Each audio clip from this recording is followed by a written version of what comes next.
ನಾವು ಓಟ್ ಹಾಕಿ ಕೆಲ್ಸಕ್ಕೆ ಇಟ್ಕೊಂಡಿರೋ ಕೆಲಸಗಾರರು ಡಬಲ್ ಟ್ಯಾಕ್ಸ್ ಪೇ ಮಾಡಿದ್ರೂ ನಮಗೆ ಈ ಥರದ್ದೊಂದು ಪರಿಸ್ಥಿತಿಯಲ್ಲಿ ನಾವೆಲ್ಲರೂ ಇದ್ದೀವಿ ಇವತ್ತು.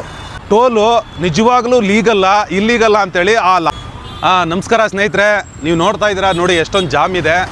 ಆದರೆ ಇವತ್ತು ಏನಪ್ಪ ಅಂತಂದರೆ ಟೋಲ್ಗಳು ಲೀಗಲ್ಲ ಇಲ್ಲೀಗಲ್ಲ. ಸೊ ಇದು ನಾವು ಬಹಳ ಮುಖ್ಯವಾಗಿ ತಿಳ್ಕೊಬೇಕು. ಯಾಕೆ ಅಂತಂದರೆ ಎಷ್ಟು ವರ್ಷ ಇದು ಟೈಮ್ ಪೀರಿಯಡು, ಏನು ಒಂದು ನೋಟಿಸು ಇಲ್ಲ, ಏನೂ ಇಲ್ಲ. ಮತ್ತು ನಾವು ಪಬ್ಲಿಕ್ಕು ಯಾವುದೇ ಕಾರಣಕ್ಕೂ ಇದನ್ನು ತಿಳ್ಕೊಳೋ ಗೋಜಿಗೂ ಹೋಗ್ತಾ ಇಲ್ಲ. ಯಾಕೆ ಅಂತಂದರೆ ನಮಗೆ ಏನಕ್ಕೆ ಬೇಕಪ್ಪ, ನಮಗೆ ಸಮಯನೇ ಇಲ್ಲ ಅಂತ. ಆಮೇಲೆ ಒಂದು UPಯಲ್ಲಿ ಒಂದು ಘಟನೆ ನಡೆದಿದೆ. ಹಿಂಗೆ ಟೋಲ್ ಪ್ಲಾಜಾದಲ್ಲಿ ಹೋಗೋವಾಗ ಒಂದು ಲಾಯರದು ಸ್ಕ್ಯಾನ್ ಆಗುತ್ತೆ, ದುಡ್ಡು ಕಟ್ಟಾಗಿದೆ ಅಂತ ಹೇಳ್ತಾರೆ. ನೋಡಪ್ಪ ದುಡ್ಡು ಕಟ್ಟಾಗಿದೆ, ನೀನು ಚೆಕ್ ಮಾಡ್ಕೋ. ಆದರೆ ಡೋರ್ ಓಪನ್ ಆಗಿಲ್ಲ, ಅಂದರೆ ಅದ್ರದ್ದು ಇದ್ರದ್ದು ಕಡ್ಡಿ ಓಪನ್ ಆಗಿಲ್ಲ. ಆವಾಗ ಏನು ಮಾಡ್ತಾರೆ, ಆ ಟೋಲಲ್ಲಿರೋ 4-5 ಜನ ಏನು ಗುಂಡಾಗಳಿದ್ದಾರೆ, ಅವರು ಬಂದ್ಬಿಟ್ಟು ಆ ಲಾಯರ್ಗೆ ಹಿಗ್ಗ ಮುಗ್ಗ ಥಳಿಸ್ತಾರೆ. ಅವಾಗ ಏನಾಗುತ್ತೆ, ಅವರು ಸಾರಿ ಕೇಳ್ಬಿಟ್ಟು ಅಲ್ಲಿಂದ ಹೋಗ್ತಾರೆ. ಮತ್ತು ಒಬ್ಬ ದೊಡ್ಡದೊಂದು ಲಾಯರು ಒಂದು ಸಮೂಹನೇ ಬಂದ್ಬಿಡುತ್ತೆ. ಆ ಸಮೂಹ ಬಂದು ನಾವು ಟೋಲ್ ಅವ್ರ ಹತ್ರ ಸಾರಿ ಕೇಳೋಕ್ಕೆ ಬಂದಿದ್ದೀವಿ ಅಂತ ಕೇಳ್ತಾರೆ. ಆದರೆ ಅಲ್ಲಿ ಟೋಲ್ನವರು ಒಬ್ಬರು ಇರೋದಿಲ್ಲ. ಆದರೆ ಅವತ್ತು ಆ ಘಟನೆಯಲ್ಲಿ ಏನಾಗುತ್ತೆ ಅಂತಂದರೆ, ಈ ಟೋಲು ನಿಜವಾಗ್ಲೂ ಲೀಗಲ್ಲ ಇಲ್ಲೀಗಲ್ಲ ಅಂತೇಳಿ ಆ ಲಾಯರ್ಗಳು ಬರೋ ಸೆಕ್ಷನ್ಗಳೆಲ್ಲ ಆ ಒಂದು ಟೋಲ್ ಮೇಲೆ ಹಾಕಿ ಆ ಒಂದು ಟೋಲ್ನೇ ಮುಚ್ಚಿಸ್ತಾರೆ. ಆವಾಗ ಗೊತ್ತಾಗುತ್ತೆ ಅದು ಇಲ್ಲೀಗಲ್ಲು ಅಂತ ಹೇಳ್ಬಿಟ್ಟು. ಅದು UPಯಲ್ಲಿ ನಡೆದಿದೆ. ಸೊ ನೀವು ಸೋಷಿಯಲ್ ಮೀಡಿಯಾದಲ್ಲಿ ಯೂಟ್ಯೂಬ್ಗಳಲ್ಲಿ ಸಾಮಾನ್ಯವಾಗಿ ಈಗ ಅದು ತುಂಬ ವೈರಲ್ ಆಗಿದೆ ಭಾರತಾದ್ಯಂತ. ಸೊ ಅದೇ ವಿಷಯ ಇವತ್ತು ತಗೊಂಡು ನಾವು ಇದೇ ಟೋಲ್ಗಳು 20 ವರ್ಷನ ಅಥವಾ 10 ವರ್ಷನ ಅಥವಾ 50 ವರ್ಷನ ಅಥವಾ ಲೈಫ್ ಟೈಮಾ, ಈ ಟೋಲ್ಗಳು 20 ವರ್ಷ ಅಂತ ಹೇಳಿದ್ರು. ಆದರೆ ಈ ಟೋಲ್ಗಳಾಗಿ ಸುಮಾರು ವರ್ಷಗಳಾದರೂ ಅದೇ ಥರನೇ ನಡೀತಾ ಇದೆ. ಮತ್ತು ಯಾವಾಗ ನೋಡಿದ್ರೂ ಈ ಥರ ಜಾಮ್ ಆಗಿರುತ್ತೆ. ಆಮೇಲೆ 30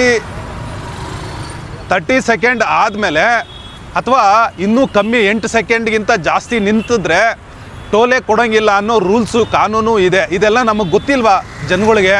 ಸೊ ಅದಕ್ಕೋಸ್ಕರನೇ ನಾವು ಎಲ್ಲರೂ ಎಚ್ಚೆತ್ಕೊಬೇಕು. ಇದು ಲೀಗಲ್ಲ ಇಲ್ಲೀಗಲ್ಲ ಅಂಥೇಳಿ ನಾವೆಲ್ಲ ಪ್ರತಿಯೊಬ್ಬರೂ ಅನಲೈಸ್ ಮಾಡಬೇಕು, ತಿಳ್ಕೋಬೇಕು. ಇಲ್ಲ ಅಂತಂದರೆ ನಾವು ಜೀವನ ಪರ್ಯಂತ ಅನ್ನೆಸೆಸರಿಯಾಗಿ ನಾವು ಅತಿ ಹೆಚ್ಚಾಗಿ ಟ್ಯಾಕ್ಸ್ ಕಟ್ಕೊಂಡು ಹೋಗ್ತಾನೆ ಇರ್ತೀವಿ. ಅದಕ್ಕೆ ಸ್ನೇಹಿತರೆ, ನಾವೆಲ್ಲರೂ ವಿಚಾರವಂತರಾಗಿ ತಗೋಬೇಕು. ಆಮೇಲೆ ನಮ್ಮ ಒಂದು ಫಂಡಮೆಂಟಲ್ ರೈಟ್ಸು ಆರ್ಟಿಕಲ್ 19(1)D ಏನು ಹೇಳುತ್ತೆ ಅಂತಂದರೆ, ಭಾರತಾದ್ಯಂತ ನಾವು ಸ್ವೇಚ್ಛೆಯಿಂದ ಎಲ್ಲಿ ಬೇಕಾದ್ರೂ ಓಡಾಡ್ಬೋದು, ಅದಕ್ಕೆ ಯಾವುದೇ ಥರದ್ದು ಶುಲ್ಕ ಕೊಡೋ ಅವಶ್ಯಕತೆ ಇಲ್ಲ ಅನ್ನೋ ಒಂದು ಫಂಡಮೆಂಟಲ್ ರೈಟ್ಸ್ ಇದೆ ಪ್ರತಿಯೊಬ್ಬ ಮನುಷ್ಯನಿಗೂ, ಆದ ಭಾರತೀಯ ಪ್ರಜೆಗೆ. ಸೊ ಹೀಗಿರುವಾಗ ನಾವು ಇಲ್ಲಿಂದ ನಾವು ಕರ್ನಾಟಕದಲ್ಲಿ ಎಲ್ಲನೋ ಒಂದು ಟೂರ್ ಹೋಗಬೇಕು ಅಂದರೆ ಟೋಲ್ಗೆ ಹತ್ತತ್ರ ಸಾವಿರಾರು ರೂಪಾಯಿಗಳು ನಾವು ಬರೀ ಟೋಲ್ಗೆ ಕಟ್ಟಬೇಕಾಗೋ ಪರಿಸ್ಥಿತಿ ಇವತ್ತು ಇದೆ. ಏನಕ್ಕೆ ಅಂದರೆ ಅಭಿವೃದ್ಧಿ. ಮತ್ತು ನಮ್ಮ ಕಾರ್ ಟ್ಯಾಕ್ಸು RTOದಲ್ಲಿ ಯಾಕೆ ಕಟ್ಟಬೇಕು ಅನ್ನೋದು ಯಕ್ಷ ಪ್ರಶ್ನೆ ಆಗಿದೆ. ಇಲ್ಲೂ ಟ್ಯಾಕ್ಸ್ ಕಟ್ತೀವಿ, ಅಲ್ಲೂ ಟ್ಯಾಕ್ಸ್ ಕಟ್ತೀವಿ, ಎರಡೆರಡು ಕಡೆನೂ ಗುಲಾಬ್ ಜಾಮೂನು ಸರ್ಕಾರಕ್ಕೆ. ಆದರೆ ಪ್ರಜೆಗಳಿಗೆ ಮಾತ್ರ ಯಾವಾಗಲೂ ನರಕ ಯಾತನೆ, ಟ್ಯಾಕ್ಸ್ ಕಟ್ಟು ಅದಕ್ಕೆ ಇದಕ್ಕೆ ಅಂತೇಳಿ. ಆದರೆ ಅದೇ ಥರ ಫೆಸಿಲಿಟಿ ಇದೆಯಾ? ಇಲ್ಲ. ನೋಡಿ, ಬರೀ ಜಾಮು ನಿಜವಾಗ್ಲೂ ಜಾಮ್ ಆಗಿರುತ್ತೆ. ಅದೇ ನಾವು ಇವತ್ತು ರೈಸ್ ಮಾಡಬೇಕಾಗಿರೋಂಥ ಪ್ರಶ್ನೆ ಆಗಿದೆ. ನಿಮ್ಮ ಕಾಮೆಂಟಲ್ಲಿ ನೀವು ತಿಳಿಸಿ, ನಿಮಗೆ ಇನ್ನೂ ಏನೇನು ಅನಿಸುತ್ತೆ ಅಂತೇಳಿ. ನಾವು ಓಡಾಡಬೇಕಾದ್ರೆ ಇಷ್ಟೆಲ್ಲ ಜಾಮ್ ಆಗಿರುತ್ತೆ. ಅದೇ ನಾವು ಓಟ್ ಹಾಕಿ ಕೆಲ್ಸಕ್ಕೆ ಇಟ್ಕೊಂಡಿರೋ ಕೆಲಸಗಾರರು ಅಂದರೆ MLA MP ಮತ್ತು ಮುಖ್ಯಮಂತ್ರಿ ಪ್ರಧಾನಮಂತ್ರಿಗಳು ಓಡಾಡುವಾಗ ಈ ಥರ ಟ್ರಾಫಿಕ್ ಇರೋದೇ ಇಲ್ಲ. ಝೀರೋ ಟ್ರಾಫಿಕಲ್ಲಿ ಇರುತ್ತೆ.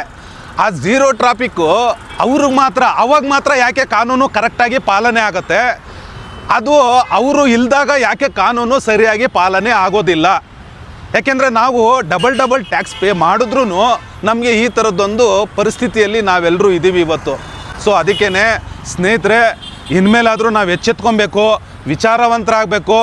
ಪ್ರತಿಯೊಂದು ಇದರಲ್ಲೂ ನಮ್ಮ ಟ್ಯಾಕ್ಸ್ ಮನಿಯಿಂದ ರಕ್ತನ ಎಳೆದು ಪ್ರತಿಯೊಂದರಲ್ಲೂ.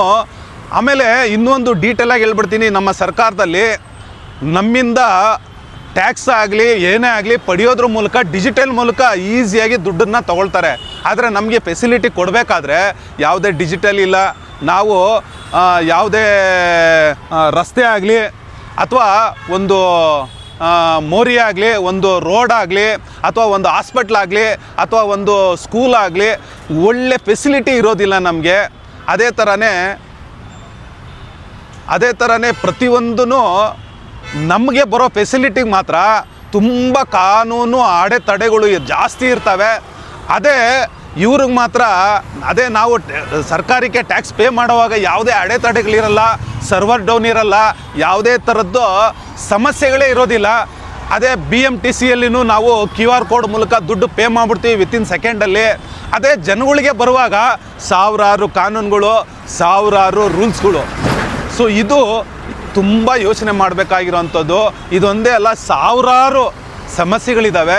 ಇದಕ್ಕೆಲ್ಲ ಪರಿಹಾರ ನಮ್ಮ ಎಲೆಕ್ಷನ್ ಟೈಮಲ್ಲಿ ಹಾಕುವಂಥ ನಮ್ಮ ಓಟು. ನಾವು ಓಟು ಕರೆಕ್ಟಾದ ವಿಚಾರಗಳಿಗೆ ಹಾಕಿದಾಗ, ಕರೆಕ್ಟಾದ ಪ್ರಜ್ಞಾವಂತಿಕೆಯಿಂದ ಓಟ್ ಹಾಕೋದಕ್ಕೆ ಮುಂಚೆ ನೋಡಯ್ಯ 5 ವರ್ಷನೂ ನಾನು ಹೇಳ್ದಂಗೆ ಕೆಲಸ ಮಾಡ್ತೀಯಾ, ನಮ್ಮ ಟ್ಯಾಕ್ಸ್ ಮನಿಗೆ ಲೆಕ್ಕ ಕೊಡ್ತೀಯಾ, ಮತ್ತು ನಾವು ಹೇಳ್ದಂಗೆ ಕರೆಕ್ಟಾಗಿ ಕೆಲಸ ಮಾಡಿ 6 ತಿಂಗಳಿಗೊಂದ್ಸತಿ ರಿಪೋರ್ಟ್ ಕೊಟ್ಟು 6 ತಿಂಗಳಿಗೊಂದ್ಸತಿ ಆ ರಿಪೋರ್ಟಲ್ಲಿ ಸರಿಯಾಗಿಲ್ಲ ಅಂತಂದರೆ ನೀನು ರಾಜೀನಾಮೆ ಕೊಟ್ಟು ಹೋಗಬೇಕು ಅನ್ನೋ ಒಂದು ಪ್ರಜ್ಞಾವಂತಿಕೆ ಬೆಳೆಸ್ಕೊಂಡು ನಾವೆಲ್ಲರೂ ಕೇಳಬೇಕಾಗಿದೆ. ಆ ಥರ ಕೇಳಲಿಲ್ಲ ಅಂತಂದರೆ ನಾವು ಇದೇ ಥರ ಸಮಸ್ಯೆಯಲ್ಲಿ ಯಾವಾಗಲೂ ಮುಳುಗಬೇಕಾಗದೆ. ಸೊ ಇನ್ನೇನು ಸ್ವಲ್ಪ ದಿವಸದಲ್ಲೇ ಅನೌನ್ಸ್ ಮಾಡ್ತಾರೆ BBMP ಎಲೆಕ್ಷನ್ನು. ಸೊ ಈ ಎಲೆಕ್ಷನಲ್ಲಿ ನಾವೆಲ್ಲರೂ ಎಚ್ಚೆತ್ಕೊಳ್ಳೋಣ. ನಮ್ಮ ಏರಿಯಾ, ನಮ್ಮ ಊರು ಪ್ರತಿಯೊಂದೂ ಅಭಿವೃದ್ಧಿಯತ್ತ ಸಾಗಬೇಕು ಅಂದರೆ ನಾವೆಲ್ಲ ಕರ್ನಾಟಕದ ಜನ ಪ್ರತಿಯೊಬ್ಬರೂ ಜವಾಬ್ದಾರಿ ತಗೊಂಡು ವಿಚಾರವಂತಾಗಿ ಪ್ರಶ್ನೆ ಮಾಡಿದಾಗ ಮಾತ್ರ ಇದಕ್ಕೆ ಪರಿಹಾರನೇ ವಿನಃ ಇಲ್ಲ ಅಂದರೆ ನೀವು ಯಾವುದೇ ಪಕ್ಷ ಅಥವಾ ನಾಯಕರನ್ನ ಬದಲಾಯಿಸಿದ್ರೆ ಖಂಡಿತ ಇದಕ್ಕೆ ಪರಿಹಾರ ಸಿಗೋದಿಲ್ಲ. ಕಾರ್ಮಿಕರನ್ನ MLA MP ಜನಪ್ರತಿನಿಧಿ ಕಾರ್ಮಿಕರನ್ನ ಆಯ್ಕೆ ಮಾಡಿಕೊಂಡು ಜನಗಳ ಕೈಲಾದಂಥ ನಮ್ಮ ಕೈಲಿ ಅಧಿಕಾರ ಇಟ್ಕೊಂಡ್ರೆ ಖಂಡಿತ ಅದಕ್ಕೆ ಪರಿಹಾರ ಸಿಗುತ್ತೆ. ಯೋಚನೆ ಮಾಡಿ. ನಮಸ್ಕಾರ. ಜೈ ಕರ್ನಾಟಕ.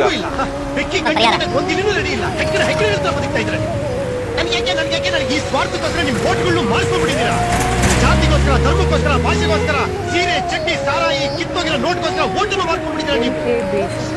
ಯಾಕಂದ್ರೆ ನಾನು ಒಬ್ಬ ಚೆನ್ನಾಗಿದ್ರೆ ಸಾಕು, ಯಾವ ಪ್ರಪಂಚ ಆಳೋದು ನನಗೇನು. ಈ ನಿಮ್ಮ ಸ್ವಾರ್ಥ, ಈ ನಿಮ್ಮ ಪಾಪ ಇವತ್ತು ನೀವು ಅನ್ಬೋತಾ ಇರ್ಬೋದು, ನಾಳೆ ಖಂಡಿತ ನಿಮ್ಮ ಮಕ್ಕಳು ಅನ್ಬೋತಾರೆ. ಜ್ಞಾಪಕ ಇಟ್ಕೊಳ್ಳಿ.